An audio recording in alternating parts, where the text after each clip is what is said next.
Hello everyone. So today we are going to look at a very specific problem: how to read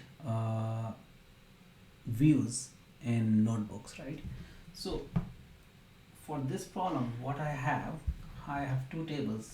One is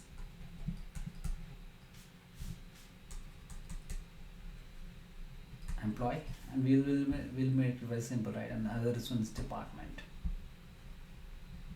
right? An employee, and then what I have done, I have created a view called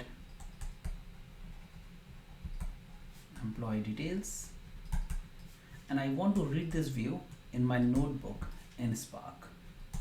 So what's the problem? It should be very easy, isn't it? So let's go to our portal and see what's going on.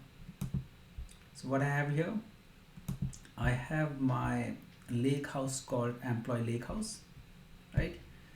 In this employee Lakehouse, I have two tables: department, in which we have three columns: department ID, department name, department location, and then we have one more table called employee, in which we have employee details, right?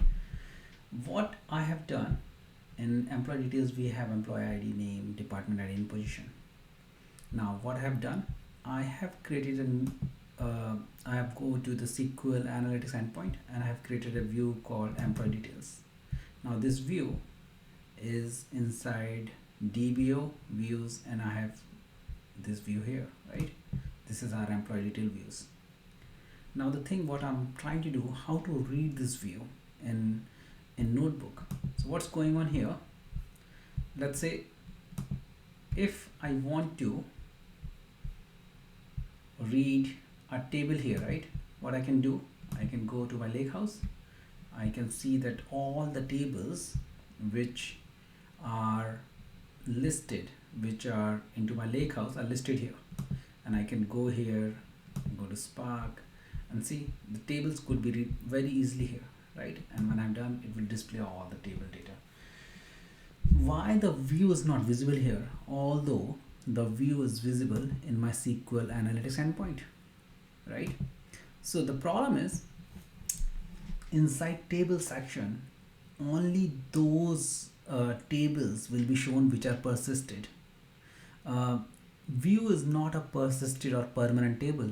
It's a virtual table, right? Although the data is persisted, but it's not persisted in form of files, right? What's going on, how view works, that okay, when you read the data, it will go to the tables, it will read the data, it will do the joining, and it will bring back the data to you. So the thing what we want to do, although view is not persisted, we want to read this view, we want to read the data of the view inside the notebook. How to do that? What we will do here, we have to use the Synapse endpoint, right? To use the Synapse endpoint, what we have to import two libraries. One is Fabric Spark TDS implicit, and other one is Fabric constant. Now the thing what we are trying to do here, we are still using SQL analytics endpoint in the different way. So we have to know where our SQL analytics endpoint is, in which workspace the view is located, what is my Lakehouse name, right? So basically, if we go to our OneNote again, so this is how things works, right? So we have Lakehouse. In Lakehouse, we have our SQL endpoint, right? When we go to Lakehouse, we have two sections: one is tables and one is files, right?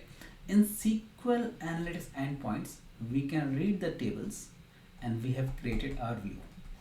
This view is only available in SQL analytics endpoint. It is not available in Lakehouse, because in Lakehouse the only things which are persisted are available, right? So what we will be doing, if we want to read this through notebook, we have to give our notebook two things. So this Lakehouse, this SQL endpoint are inside workspace, right? So if we want to reach to this SQL endpoint, what we have to know? We have to know our workspace name. Then this SQL endpoint is directly related to our Lakehouse. So we have to know two things: workspace ID and the Lakehouse name, right? And using these two things, we can run the query on this SQL endpoint. So let's see. Okay. So first thing first, we need to know our Lakehouse name. Lakehouse name is very simple, that okay, we are inside which Lakehouse? We are inside Employee Lakehouse, right? So this is our Lakehouse name, Employee Lakehouse. The second thing what we have to know is our workspace ID. There are multiple ways to get the workspace ID, and we can discuss them in future lectures. But the simplest way to find the workspace ID is inside the URL. This part of the URL is your workspace ID. So we have our Lakehouse name, we have our workspace ID, and which view we have to query, right? We have to query employee details view. We can query anything. We can even query tables, but the specific thing what we are targeting here, how to query views, right? It could be anything.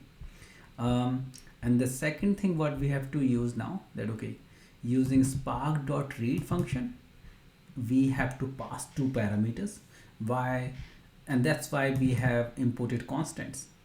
We have to pass workspace ID, that is our WS ID, and the database name, that is our LH name, right? Why database name? Because SQL analytics endpoints looks everything as a database. And then we have to pass query inside Synapse SQL. Now this Synapse SQL function is doing all the abstraction. So what it is taking your workspace ID, it is taking your database name, it is taking your query, it is forming what I can say, a package, taking that package to the SQL endpoint and running the query. And once we say df.show, it is like the Spark is doing the action and bring the result back to us, right? And then this is how it works. So basically what we have done, one more interesting thing, we haven't installed these libraries. These libraries are pre-built into your Fabric Spark session, right?